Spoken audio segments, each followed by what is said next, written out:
Mr. Daydream by Roger Hargreaves.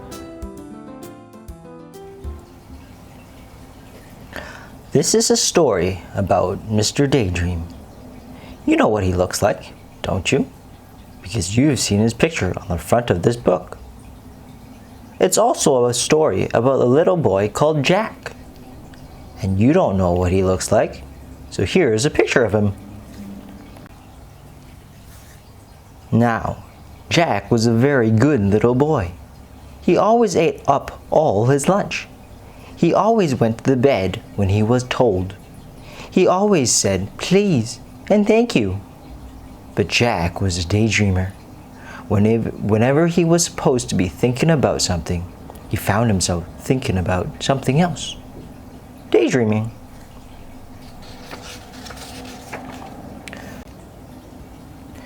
One day, Jack was at school. He was sitting at his desk, listening to the teacher, talking about history.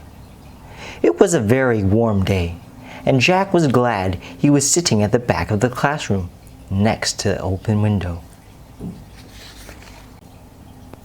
Suddenly, out of the corner of his eye, Jack saw something outside the window on the grass in front of the school.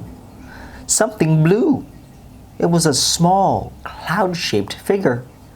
Jack couldn't believe his eyes. The figure looked at Jack, looked at him, smiled, and waved.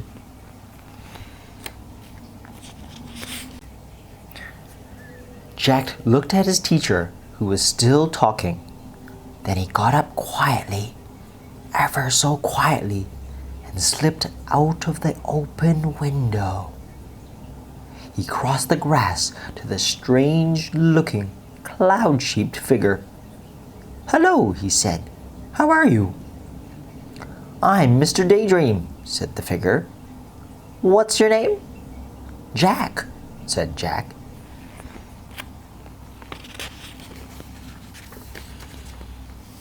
"I'm going off on an adventure," said Mr. Daydream to Jack.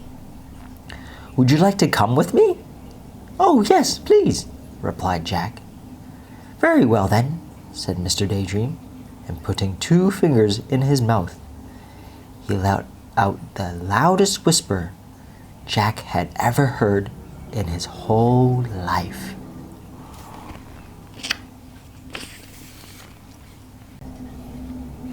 A huge bird swooped down out of the sky and landed beside Jack and Mr. Daydream. "Come on," said Mr. Daydream to Jack, and climbed onto the bird's back. Jack climbed on too. It was a really enormous bird, and there was plenty of room for both of them. "Hold on," said Mr. Daydream. Jack held on tight.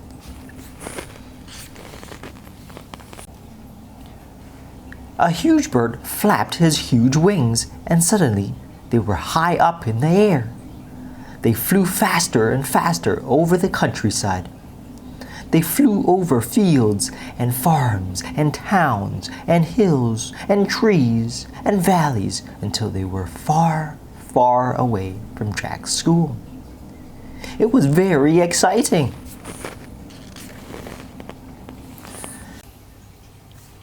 Mr. Daydream turned to Jack. "How would you like to go to Africa?" he shouted. They were traveling so fast now, Jack just nodded his head and held on even tighter. And they flew across the sea. Suddenly, it seemed in no time at all, there below them was Africa. The bird landed in its jungle clearing, and Jack and Mr. Dream climbed off the bird's back. It was so hot. "Come on," said Mr. Dream to Jack. "Let's go and explore." So off they set, pushing their way through the jungle. Suddenly, in the middle of the clearing, they saw an elephant. "Hello, Mr. Daydream," trumpeted the elephant down its trunk. "Would you like a lift?" "Yes, please," replied Mr. Daydream, and the elephant reached out his trunk, picked him up, and put them on his back. Then he reached out to his trunk again, picked up Jack, and put him on his back. It was very high. The elephant carried them through the jungle until they came to a river. Then he set them down on the ground, said goodbye, and went off back into the jungle. "How are we going to cross the river?" Jack asked Mr. Daydream. "Perhaps I can be of assistance," wheezed a particularly oily voice coming from the river. They looked, and there was a crocodile. "Use my back as a bridge," suggested the crocodile. It was very helpful.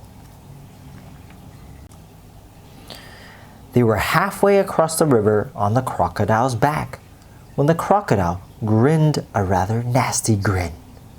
All teeth and no smile. Then, flicking his enormous tail and shooting Jack and Mr. Daydream up into the air, the crocodile opened his horribly large mouth and waited. It was very frightening. "Oh dear," gasped Jack, and he looked down at the enormous mouthie of teeth. "Oh dear, oh help." Mr. Daydream, upside down beside him, put 2 fingers in his mouth and let out that very large whistle of his. Suddenly, just as the crocodile's mouth was about to go snap, the big bird swooped down out of the sky. Mr. Daydream and Jack landed right on the bird's back. "Whew," said Jack. "Bother," said the crocodile. "Well, I promised you an adventure, didn't I?" grinned Mr. Daydream. "You certainly did," said Jack. "And now," said Mr. Daydream, "I think we'll go to Australia." And they did.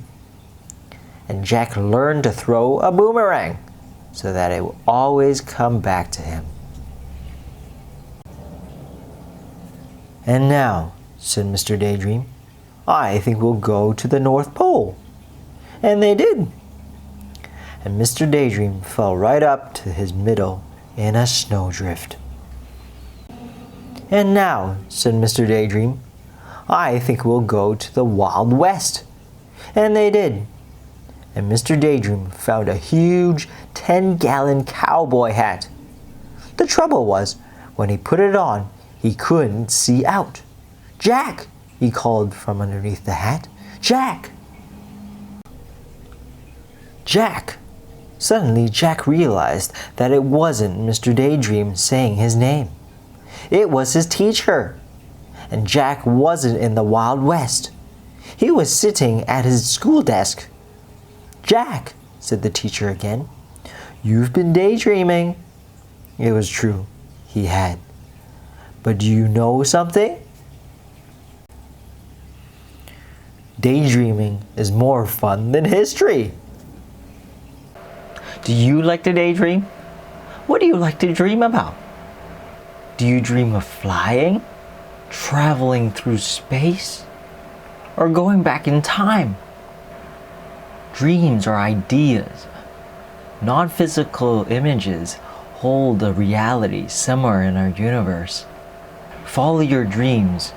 Believe it fully in order to see it manifest in front of your eyes. Keep dreaming and dream big.